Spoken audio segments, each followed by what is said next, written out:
Okay, so how vendor financing works is the actual vendor or the seller provides you a component of financing as part of the deal. Now, people must wonder, how does that even work? Well, this is how it works. Say there's a property for sale for $1 million.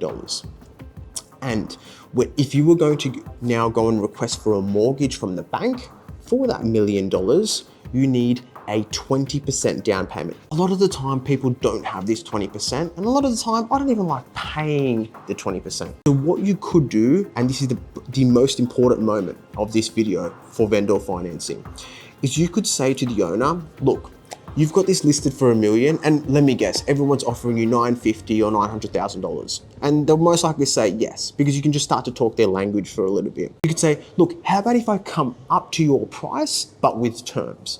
And what that means is you just put some terms on their price. And you could say, how about I give you 80% upfront, right? It's gonna be mortgage, it's gonna come from my bank, and I give you the remainder of the 20% over some time.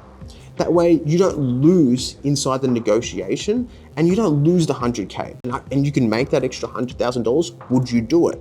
And a lot of the time it starts to become a no-brainer because now they're not negotiating their price down, they get their money with what it's worth, and also they just have to wait a little bit of time for the additional amount that you'll give to them. So in theory, what happens for this deal is you exchange on the property, the bank gives you the 80% because that's all they're going to give you.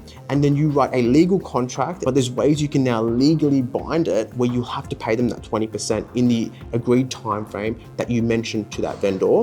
And at that time, this is the kicker, right? You can go and improve the property, improve the tenancy profile or the rental amount, and ensure that even if it's worth $1 million now, in 1 year from now, even if it's worth 1.3, you can get a revalue. You still don't use any of your money because the appreciation in that property will pay the additional amount that you refinance out and give to the vendor.